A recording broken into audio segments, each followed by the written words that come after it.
Buenas noches, soy Lourdes Evans y hoy vamos a leer The Three Horseshoes de la novela The Midnight Library de Matt Haig. Nora was standing outside in crisp, clean air, but unlike in Bedford, it wasn't raining here. "Where am I?" she whispered to herself. There was a small row of quaint stone terraced houses on the other side of the gently curving road. Quiet old houses, with all their lights off, nestled at the edge of a village before fading into the stillness of a countryside. A clear sky, an expanse of dotted stars, a waning crescent moon. The smell of fields, a two-way tit-too of tawny owls, and then quiet again, a quiet that had a presence, that was a force in the air. Weird. She had been in Bedford, then in that strange library, and now she was here, on a petty village road, without hardly even moving. Quiero chequear que esté grabando. Sí, estamos bien. Continuemos. On this side of the road, golden light filtered out of a downstairs window. She looked up and saw an elegantly painted pub sign creaking softly in the wind, overlapping horseshoes underneath carefully italicized words. The Three Horseshoes. In front of her there was a chalkboard standing on the pavement. She recognized her own handwriting at its neatest. The Three Horseshoes, Tuesday night, quiz night, 8:30 p.m. Quote, "True knowledge exists in knowing that you know nothing," unquote. Socrates. Open parenthesis, after losing our quiz, 4 exclamation marks, close parenthesis. This was a life where she put 4 exclamation marks in a row. That was probably what happier, less uptight people did. A promising omen. She looked down at what she was wearing, a denim shirt with sleeves rolled halfway up her forearms, and jeans and wedge-heeled shoes, none of which she wore in her actual life. She had goosebumps from the cold, and clearly wasn't dressed to be outside for long. There were 2 rings on her ring finger. Her old sapphire engagement ring was there, the same one she had taken off through trembles and tears over a year ago, accompanied by a simple silver wedding band. Crackers. She was wearing a watch, not a digital one in this life, an elegant, slender analog one with Roman numerals. It was about a minute after midnight. How is this happening? Her hands were smoother in this life. Maybe she used hand cream. Her nails shone with clear polish. There was some comfort in seeing the familiar small mole on her left hand. Footsteps crunched on gravel. Someone was heading towards her down the driveway. A man, visible from the light of the pub windows and the solitary street lamp. A man with rosy cheeks and grey Dickensian whiskers and a wax jacket. A Toby dog made flesh. He seemed, from his overly careful gait, to be slightly drunk. "Good night, Nora. I'll be back on Friday for the folk singer. Dan said he's a good one. He's a good one. Dan said he's a good one." In this life she probably knew the man's name. Right, yes, of course, Friday. It should be a great night. At least her voice sounded like her. She watched as the man crossed the road, looking left and right a few times despite the clear absence of traffic, and disappearing down a lane between the cottages. It was really happening. This was actually it. This was the pub life.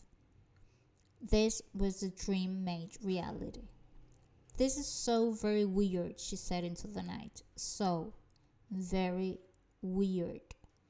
A group of 3 left the pub then too. 2 women and a man. They smiled at Nora as they walked past. "We'll win next time," one of the women said. "Yes," replied Nora. "There's always a next time." She walked up to the pub and peeked through the window. It seemed empty inside, but the lights were still on. That group must have been the last to leave. The pub looked very inviting, warm and characterful. Small tables and timber beams and a wagon wheel attached to a wall. A rich red carpet and a wood-paneled bar full of an impressive array of beer pumps. She stepped away from the window and saw a sign just beyond the pub, past where the pavement became grass. Quickly, she trotted over and read what it said. "Littleworth welcomes careful drivers."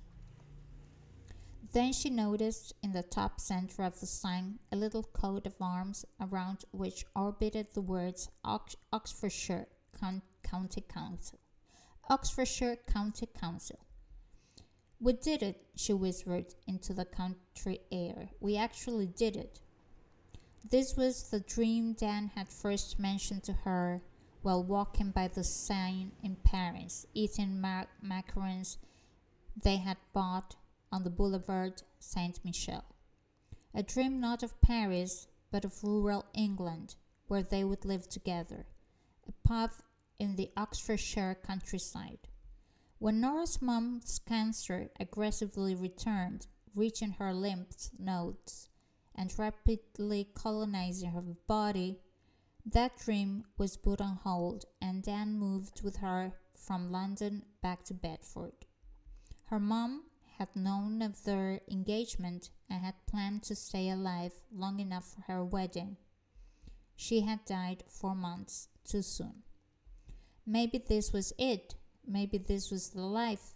Maybe this was first time lucky and second time lucky. She allowed herself an apprehensive smile.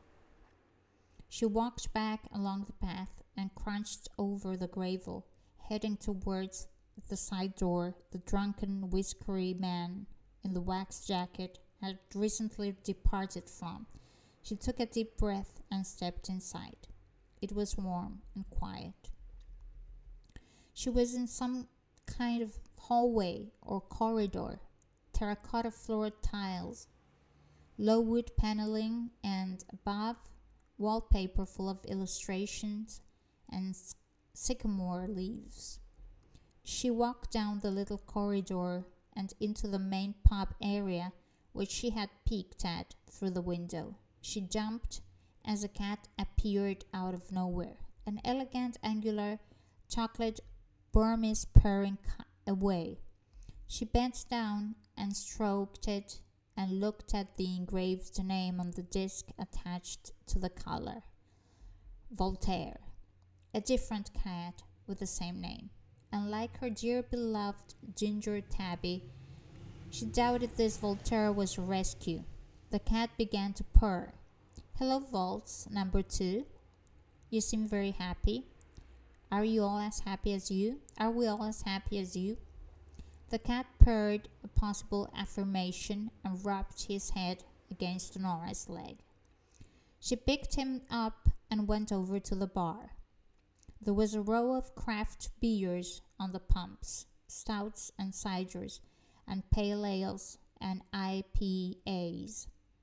Vicar's favorite, Lost and Found, Miss Marple, Sleeping Lemons, Broken Dream. There was a charity tin on the bar for butterfly conservation. She heard the sound of clinking glass, as if a dishwasher was being filled. Nora felt anxiety constrict her chest, a familiar sensation.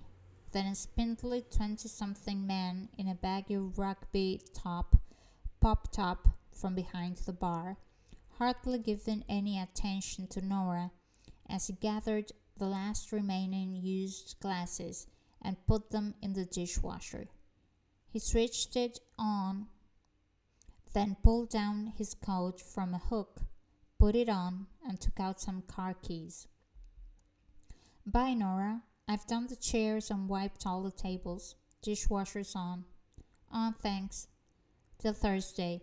Yes, Nora said, feeling like a spy about to have her cover blown. See you. A moment after the man left, she heard footsteps rising up from somewhere below, heading across the tiles she had just walked down, coming from the back of the pub. And then he was there. He looked different. The beard had gone, and there were more wrinkles around his eyes, dark circles. He had a nearly finished pint of dark beer in his hand. He still looked a bit like a TV vet, just a few more series down the line.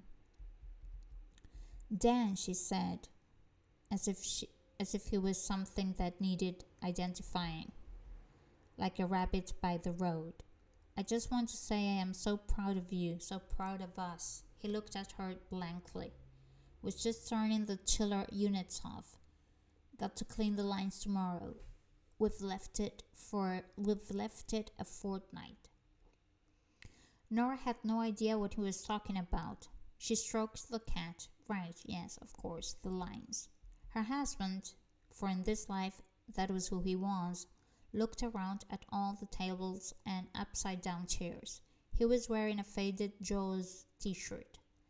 Have Blake and Sophie gone home? Nora hesitated. She sensed he was walking about people who worked for them. The young man in the baggy rugby top was presumably Blake.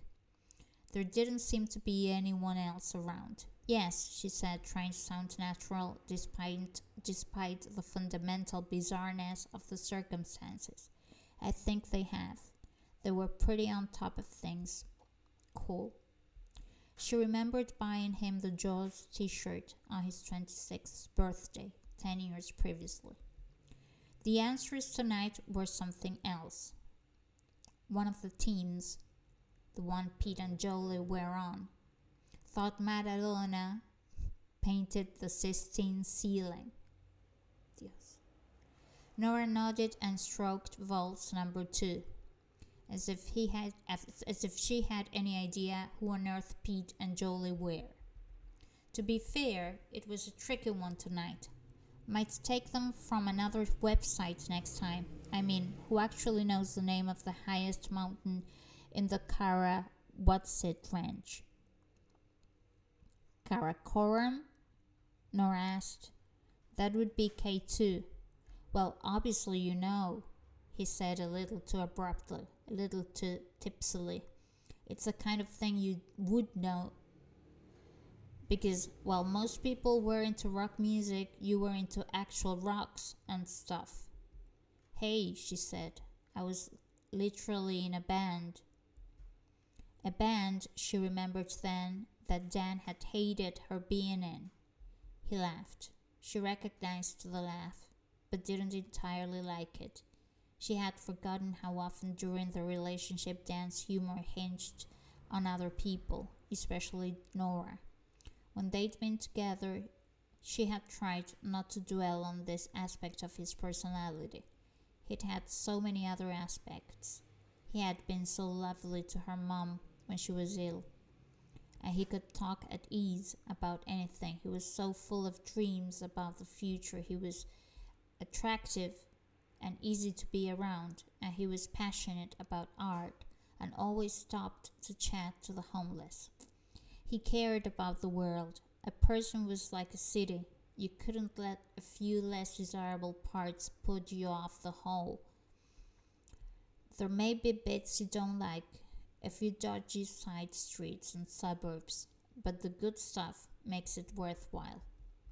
He had listened to a lot of annoying podcasts that he thought Nora should listen to and laughed in a way that grated on her and gargled loudly with mouthwash. And yes, he hawked the duvet and could occasionally be arrogant in his opinions on art and film and music, but there was nothing overtly wrong with him. Well, now that she thought about it, he'd never been supportive of her music career and had advised her that being in the labyrinths and singing a music deal would be bad for her mental health, and that her brother was being a bit selfish. But at the time, she had viewed that not so much as a red flag, but as a green one. Her thinking was, he cared, and it was nice to have someone who cared, who wasn't bothered about fame and superficialities, and could help navigate the waters of life. And so, when he asked her to marry him in the cocktail bar on the top floor of the Oxo Tower, she had agreed, and maybe she had always been right to agree. He stepped forward into the room, placed his pint down momentarily, and was now on his phone, looking up better pub quiz questions. She wondered how much he had drunk tonight. She wondered if the dream of owning a pub had really been a dream of drinking an endless supply of alcohol. What is the name of the 20-sided polygon? I don't know, Nora lied, not wanting to risk a similar reaction to the one she'd received a moment ago.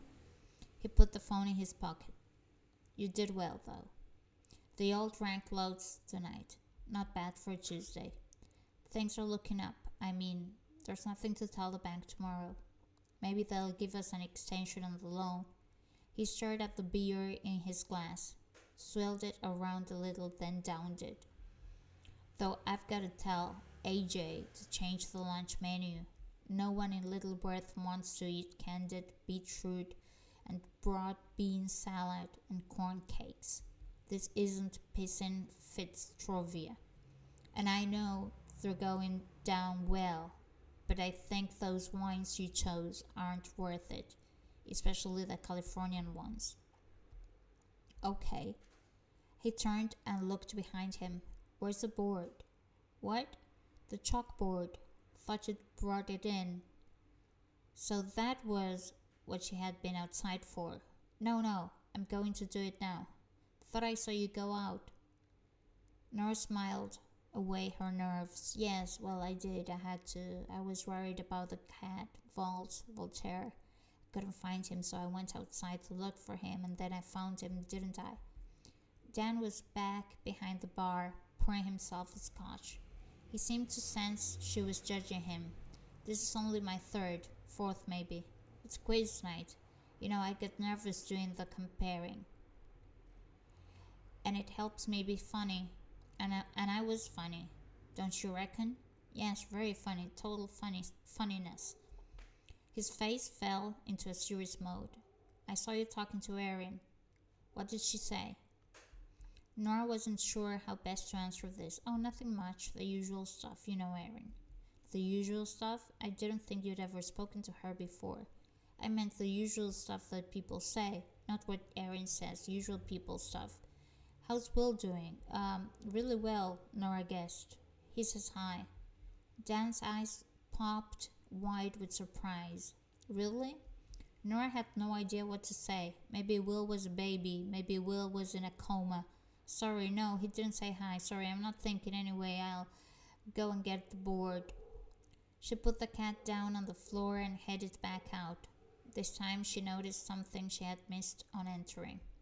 A framed newspaper article from the Oxford Times with a picture of Nora and Dan standing outside the Three Horseshoes. Dan had his arm around her. He was wearing a suit she had never seen before, and she was in a smart dress she would never have worn. She rarely wore dresses, and in her original life. No más. Pub owners make dream a reality. They had, according to the article, bought the pub cheaply and in a neglected state, and then renovated it with a mix of a modest inheritance, Dan's, and savings and bank loans. The article presented a success story, though it was 2 years old. She stepped outside, wondering whether her life could really be judged from just a few minutes after midnight on a Tuesday. Or maybe that was all you needed. The wind was picking up, standing out on that quiet village street. The gusts pushed the board a little along the path, nearly toppling it over. Before she picked it up, she felt a buzz from a phone in her pocket. She hadn't realized it was in there. She pulled it out, a text message from Easy. She noticed that her wallpaper was a photo of herself and Dan somewhere hot. She unlocked the phone using facial recognition and opened the message. It was a photo of a whale rising high out of the ocean, the white spray soaking the air like a burst of champagne. It was a wonderful photo, and just seeing it caused her to smile. Izzy was typing. Another message appeared. This was one of the pics I took yesterday from the boat. And another. Humpback mother. Then another photo. 2 whales this time, their backs breaking the water, with calf. The last message also included emojis and whales and waves. Nora felt a warm glow. Nora felt a warm glow. Not just from the pictures, which were indisputably lovely, but from the contact with Easy. No me jodes, el camión de la basura, la puta madre.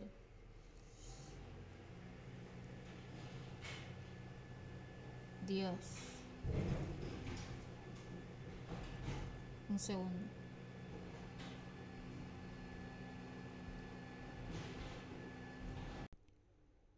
Ahora sí, continuamos. When Nora backed out of her wedding to Dan, Izzy had insisted that she come to Australia with her. They'd mapped it all out, a plan to live near Byron Bay and get jobs on one of the whale-watching boat cruises.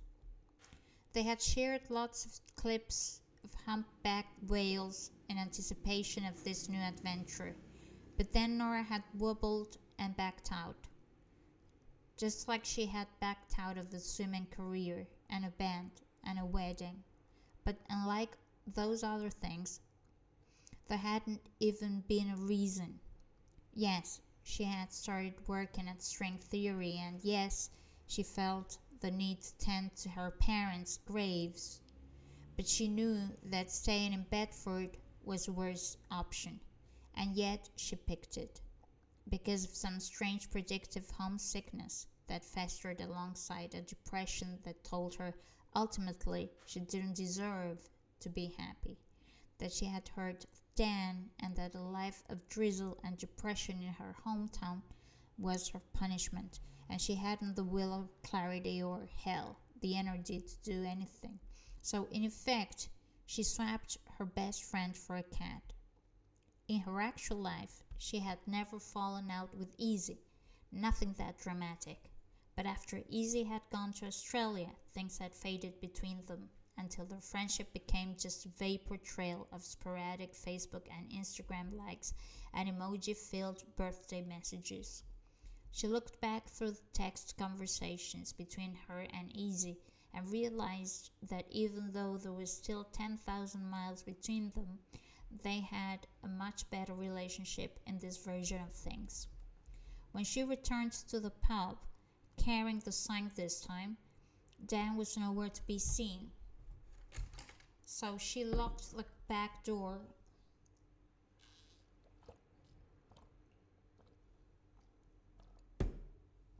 and waited a while in the pub hallway, working out where the stairs were, and unsure if she actually wanted to follow her tipsy sort of husband up there. She found the stairs at the rear of the building through a door that said staff only. As she stepped on the beige raffia carpet, heading towards the stairs, just after a framed poster of Things You Learn in the Dark, one of their favorite Ryan Bailey movies, which they had watched together at the Odeon in Bedford, she noted a smaller picture on a sweet little windowsill. It was a wedding photo, black and white, reportage style, walking out of a church into a shower of confetti.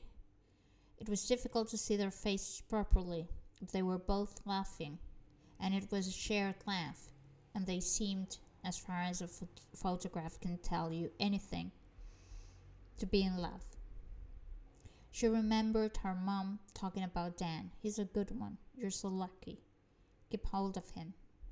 She saw her brother Joe, too, shaven-headed and looking genuinely happy, champagne glass in hand, and his short-lived, disastrous investment banker boyfriend Louis by his side. Izzy was there, and Ravi too, looking more like an accountant than a drummer, standing next to a bespectacled woman she'd never seen before. While Dan was in the toilet, Nora located the bedroom.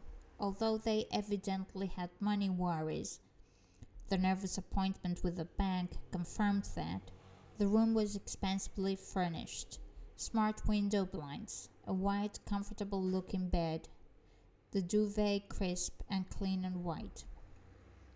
There were books either side of the bed. In her actual life, she hadn't had a book by her bed for at least 6 months. She hadn't read anything for 6 months. Maybe in this life she had a better concentration span.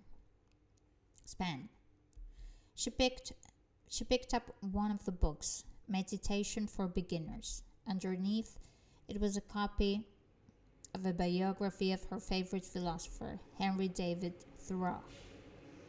There were books of Dan's beside the table on Dan's bedside table too.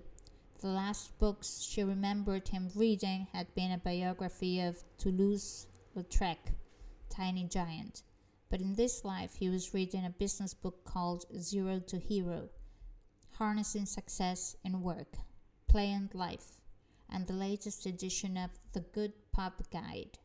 She felt different in her body, a little healthier, a little stronger, but tense. She patted her stomach and realized that in this life she worked out a bit more. Her hair felt different too. She had a heavy fringe, and feeling it, she could tell her hair was longer at the back. Her mind felt a little woozy. She must have had at least a couple of glasses of wine. A moment later she heard the toilet flush. Then she heard gargling. It seemed to be a bit noisier than necessary. Are you all right? Dan asked when he came into the bedroom. His voice, she realized, didn't sound like she remembered. It sounded emptier, a bit colder. Maybe it was tiredness, maybe it was stress, maybe it was beer, maybe it was marriage. Maybe it was something else. No, era marriage. It was hard to remember exactly what he had sounded like before, what he had been like precisely. But that was the nature of memory. At university, she had done an essay dryly titled The Principles of Hobbesian Memory, Hobbesian, and Imagination. Thomas Hobbes had viewed memory and imagination as pretty much the same thing. And since discovering that she had never entirely trusted her memories. Outside the window, the street lamp's yellow glow illuminated the desolate village road. Nora, you're acting strange. Why are you just standing in the middle of the room? Are you getting ready for bed, or are you doing some kind of standing meditation? He laughed. He thought he was funny. He went over to the window and pulled the curtains. Then he took off his jeans and put them on the back of the chair. He stared at him and tried to feel the attraction she had once felt so deeply. It seemed to require a Herculean effort. She hadn't expected this. Everyone's lives could have ended up an infinite number of ways. He collapsed heavily on the bed.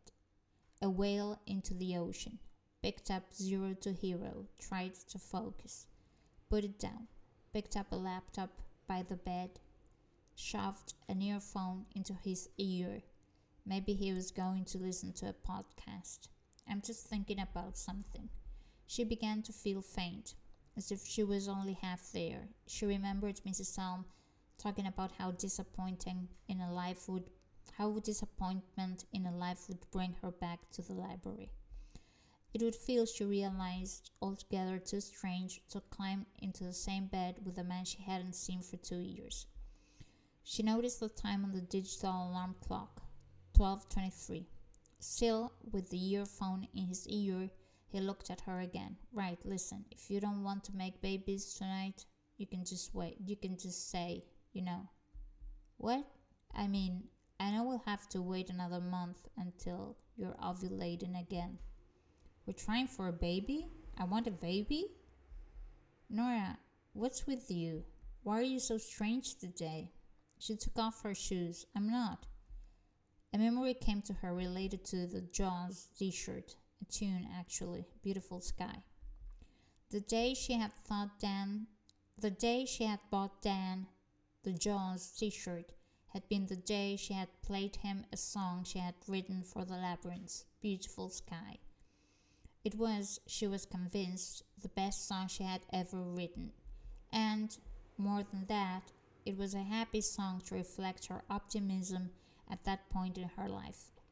It was a song inspired by her new life with Dan, and he had listened to it with a sluggish indifference that had hurt at the time and which she would have addressed if it hadn't been his birthday.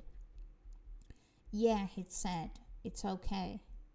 She wondered why that memory had stayed buried, only to rise up now, like the great white shark on the fading t-shirt. There were other things coming back to her now, too.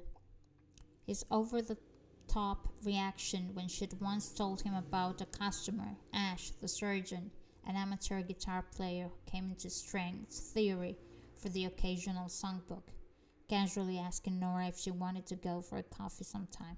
Of course I said no, stop shouting. Worse, though, was when an A&R man for a major label, or rather a boutique former indie label with Universal behind them, wanted to sign the Labyrinths. Dan had told her that it was unlikely they'd survive as a couple. He'd also heard a horror story from one of his university friends who'd been in a band that signed to a label, and then the label ripped them off and they'd all become unemployed alcoholics or something. I could take you with me, she said. I'd get it in the contract. We could go everywhere together. Sorry, Nora, but where's your dream? That's your dream, not mine. Which hurt even more with hindsight, knowing how much, before the wedding, she'd tried to make his dream of a pub in the Oxfordshire countryside become her dream as well. Dan had always said his concern was for Nora. She'd been having panic attacks while she was in the band, especially when she got anywhere near a stage. But the concern had been at least a little manipulative. Now she thought about it. I thought, she was saying now, that you were starting to trust me again. Trust you? Dan, why wouldn't I trust you? You know why. Of course I know why, she lied. I just want to hear you say it. Well, since the stuff with Erin.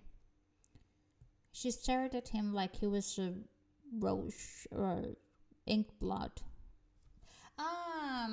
Eso del test de Rochard, in which she saw no clear image. Erin, the one I was speaking to tonight. Am I going to be beaten up forever about one stupid drunken moment? On the street outside, the wind was picking up, howling trees as if attempting a language. This was the life she had been mourning for. This was the life she had beaten herself up for not living. This was the timeline she thought she had regretted not existing in. One stupid mistake, she echoed. Okay, 2. It was multiplying. 2. I was in a state, the pressure of this place, and I was very drunk. You had sex with someone else, and it doesn't seem you have been seeking much atonement. Seriously, why drag all this up? We've been through this. Remember what the counselor said about focusing on where we want to go rather than where we have been? Do you ever think that maybe we just aren't right for each other? What? I love you, Dan, and you can be a very kind person, and you were great with my mom. And we have great conversations, but do you ever feel that we passed where we were meant to be? That we changed? She sat down on the edge of the bed, the furthest corner away from him. Do you ever feel lucky to have me? Do you realize how close I was to leaving you 2 days before the wedding? Do you know how messed up you would have been if I hadn't turned up at the wedding? Wow, really? You have yourself in quite high esteem there, Nora. Shouldn't I? Shouldn't everyone? What's wrong with self-esteem? And besides, it's true. There's another universe where you send me WhatsApp messages about how messed up you are without me, how you turn to alcohol, although it seems like you turn to alcohol with me too. You send me texts saying you miss my voice. He made a dismissive noise, somewhere between a laugh and a grunt. Well, right now I am most definitely not missing your voice. She couldn't get beyond her shoes. She found it hard, maybe impossible, to take off another item of clothing in front of him. And stop going on about my drinking. If you're using drink as an excuse for screwing someone else, I can go on about your drinking. I am a country landlord, scoffed Dan. It's what country landlords do. Be jovial and merry and willing to partake in the many and manifold beverages we sell. Jeez. Since when did he speak like this? Did he always speak like that? Bloody hell, Dan. He didn't even seem bothered, to seem grateful in any way for the universe he was in, the universe she had felt so guilty for not allowing to happen.